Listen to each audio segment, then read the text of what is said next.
Joan, bon dia! Què tal? Bon dia. Què dius? Com vas estem? per aquí? Em portes a Cip o no?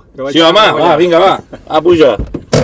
Puja, que anirem fins allà i així parlem una estoneta. Molt bé.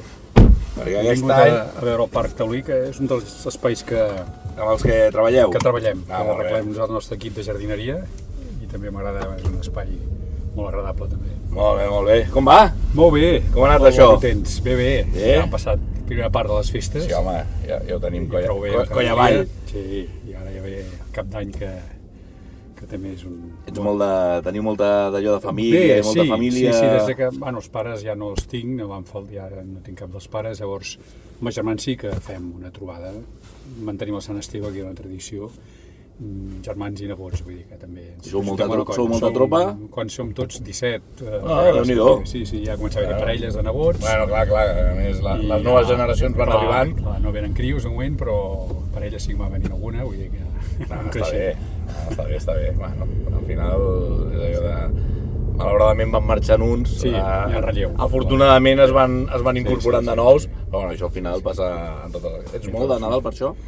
M'agrada, però també reconeixo que hi ha una part així una mica, aquesta part tan, diguéssim, material dels dies aquests també a vegades que t'enfarfega una mica, no? I també ens en recordem de moltes coses, poder massa en un període molt curt, no? Vull dir, tots som solidaris, tots pensem en els altres i llavors ens n'oblidem ràpidament. Però es concentra en pocs dies i d'allò, bueno, al final, anava a dir, al final sou una entitat en el cas que us afecta a vosaltres, que ja suposo que veieu aquesta problemàtica, no? De dir, hòstia, necessitem molta ajuda durant tot l'any, la gent potser només se'n recorda de la feina que fem, perquè clar, feu molta, o sigui, els vostres usuaris és que participen en moltes altres entitats de la ciutat, fent feina, posant-se en marxa, que això també hi ha molta gent, jo crec, de la ciutat que no ho té controlat, no? Sí. Veiem també la part que diem productiva, que tenim persones treballant en discapacitat intel·lectual, i llavors, per tant, tenim en aquest moment pràcticament 90 persones treballant en discapacitat, i estem fent moltes línies de producció, diguéssim, des de la jardineria, que ara us parlava de jardineria, de bugaderia, un taller de manipulats, de gestió de residus, i com a última línia que vam inaugurar fa un any i mig, l'amanidor, no? Que és la part aquesta de menjadors, i portem dos casals d'avis, el Creador Barberà i a Castellà, però és una línia que pensem que creixerà molt. Ara farem una inversió en nova cuina per poder fer càterings, perquè pensem que aquí hi ha molt recorregut. I aquí el bonic és que ho fem també, intentem fer-ho sempre en xarxa. En aquest cas de l'amanidor ho fem amb l'escola Xaloc, que fan un mòdul d'hostaleria, els alumnes d'allà, i ja hem pogut contactar 6 persones amb aquesta línia de negoci. I també en tenim en pràctiques, vull dir que també Xaloc durant l'any també ens porta alumnes en pràctiques. Està bé. Ha de ser, suposo que per la part vostra ha de ser xulo, no? Quan veus que un dels vostres nois o noies, hòstia, troba també aquesta manera de, no sé si d'autopoder-se dintre de les seves possibilitats, actuar amb normalitat dins de la societat, no? Tenir aquest paper també de sentir-se important, de tenir un rol important, que a vegades, hosti, és veritat que amb el temps això ha anat canviant, no? També la visió que tenim de la gent amb aquestes discapacitats o capacitats diferents ha anat variant, afortunadament crec que en positiu, no? Sí, no, cada cop la gent hi ha més sensibilització, però encara hi ha molt camí per fer. L'últim sopar d'empreses que vam fer una crida a les empreses que també facin aquesta mirada cap a aquest col·lectiu. Moltes vegades el col·lectiu desconegut fa certa temença de poder contactar persones, i hi ha moltes persones, ja et dic, amb moltes capacitats, i estem fent aquesta aposta també. Ara, aquest any que ve, fem una línia nova de formació, amb logística, per aquests alumnes que surten molts cops a les escoles especials, els hi falta una formació addicional per poder-se inserir en l'empresa ordinària.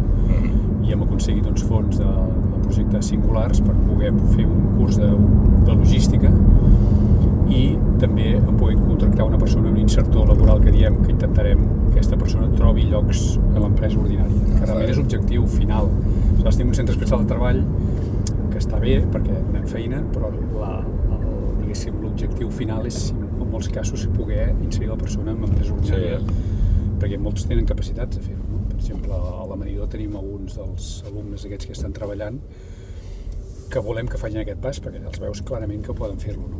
Vull dir que hem de treballar amb les dues línies, una mica anar donant possibilitats dins de la nostra pròpia entitat de treball, però també a fora.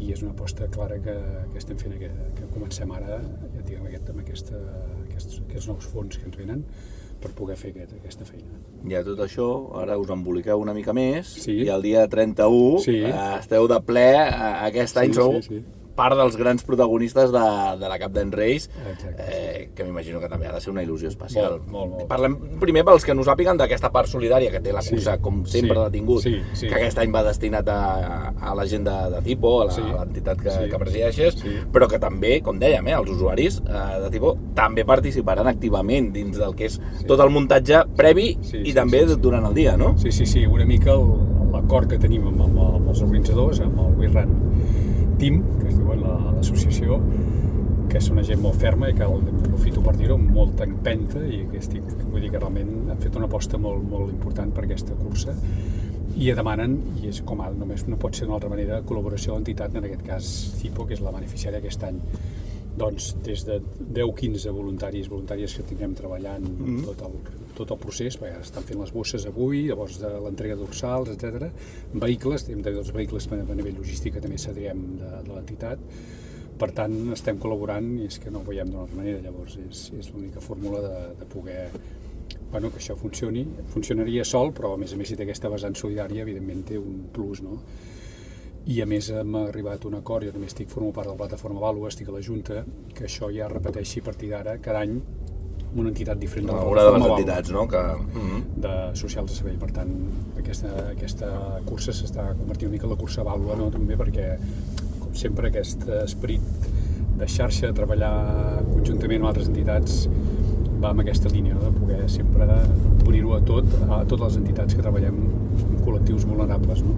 Ho hem parlat algun any quan hi ha hagut alguna entitat que en aquest cas molt sovint era el Taulí amb alguna dels seus projectes, ara, com dius, amb entitats que formeu part de Vàlua. M'imagino que durant aquests dies, setmanes que ja se'n parla, però aquests dies últims, no sé si això es nota també en el xup-xup del dia a dia dins de l'entitat, que ja arriba el dia, que ja el 31 ja el tenim aquí a tocar, no sé si hi ha un punt de nerviosisme, de ganes de que passi i de que arribi el dia de lluir també, fins i tot. Sí, no, aviam, tenim la sort que tenim una persona a comunicació, la Sandra, que ho fa molt bé, i evidentment el bombardeig intern a nivell de xarxa interna com externa està sent potent. I bé, aquesta cursa, i som nosaltres que té tants tributs, tants plusos, no només el nostre, sinó que veus que realment està molt ben muntada, molt professional. El dia de recollida dorsals allà és una festa, aquests 3 dies de recollida, vull dir que realment ho estan fent d'una forma molt professional i realment res a envejar amb jo que corro maratons i soc un corredor, més em fa molta il·lusió, especialment. Aquí volia anar, ara també, perquè clar, està molt bé tota aquesta part, però la part esportiva també hi participareu o aquí ja ho deixeu a llibertat a títol individual, no? A títol individual, i cadascú fa diem que és una cursa popular, més tampoc no s'ha de fer marques d'aquesta altra part. I jo personalment l'he corregut diversos anys per això, perquè soc més o menys un aficionat amateur de córrer i m'ho passo molt bé. I no sé si aquí més hi haurà, no? Suposo que algú més s'atrevirà de l'entitat. Ara, en aquest moment no ho desconeixo, si hi ha algú més, però espero trobar-nos algú més corrent, no? Home, estaria maco, no? Que com a mínim tingueu la part dels voluntaris que han participat, com torno a dir, que estan participant i col·laboren activament en tot el muntatge previ, però que el dia 31 ens puguem veure uns quants per allà, primer a la plaça de la Creu Alta i després fins i tot durant el recorregut, no? Perquè, si em dius que ja l'has corregut algun any, té aquest punt maco d'últim dia, molt festiu. És una cursa molt popular, però amb aquest caire molt festiu, també. No, només el dia que, pensant que llavors ets la rebella de Cap d'Any, un dia especial, no? Que tothom és moment de desitjar-te el bon any, perquè estàs allà amb molta gent que pots desitjar en directe, sense WhatsApp, pots fer-ho en directe amb abraçades. Ara que ens podem abraçar, vol dir que és un bon moment per... Té aquest doble component, molt esportiu i també molt de ciutat i molt popular. Fem l'última, que estem a punt d'arribar per aquí ja. Ja s'ha superat la xifra dels 2.000, com sempre diem, hi ha aquesta part que va íntegrament destinada a Cipo, m'imagino que només queda fer aquesta última crida, allò que diu l'Aleix Rivell, el responsable de WeRun i de la Captain Race, que sempre fa allò de l'As Rush, l'última empenta, l'últim tirón, que la gent ho tingui clar, que al final aquests diners serveixen per moltes coses. Moltes coses, sí. Nosaltres sempre dic que les entitats socials hem de treballar, tenim 3 potes, l'administració, tenim l'empresa i tenim també la ciutat. Llavors, en aquest cas, penso que és un acte de ciutat i necessitem, vull dir, són 3 potes necessàries per poder tirar endavant els projectes que tenim. Pensem que l'administració pública ens cobreix part dels costos del dia a dia, però no tots. Sempre tenim un gap allà, tenim un dèficit a la part assistencial que l'hem de cobrir i necessitem aquesta col·laboració tant privada a nivell d'empresa com de ciutat. I avui és una bona ocasió perquè la ciutat que s'hi volqui i puguem tenir aquests ingressos per projectes. Ara mateix comencem un projecte de hockey molt interessant. Aviam si podem arribar a fer un equip de hockey inclusiu, hockey sobre herba, amb el club de Matadepera, hockey Matadepera. Però esclar, aquí, per exemple, hi ha uns costos de trasllat, haurem de traslladar els usuaris al Matadepera a fer els entrenaments, vull dir que també tenim un tema de connotació, també fer natació. Sempre hi ha el tema del transport que l'hem de cobrir o l'han de pagar les famílies, vull dir, tot això és el que volem intentar que acompanyar els usuaris a nivell esportiu i que el cost sigui mínim. I això, aquests diners n'hi han destinats a un projecte d'aquest tipus. I si no, ja en trobarem algun projecte. Si no els teniu encara, segur que alguna idea segur que s'us passa pel cap. No ens en falten, vull dir, coses de poder tenir moltes idees i, clar, totes sempre necessites recursos i per això és un bon moment ara de fer aquesta crida i a veure si podem arribar als 3.000, que és una mica l'objectiu que tenia l'Aleix, arribar als 3.000 corredors. Doncs a veure si s'assoleix. Que estem a casa teva ja, Joan Madaula. Gràcies per haver vingut a passar una estoneta amb nosaltres. Que vagi molt bé. El dia 31, El 31 ens veiem tots allà. Molt bé. Vinga, fins ara. Adéu.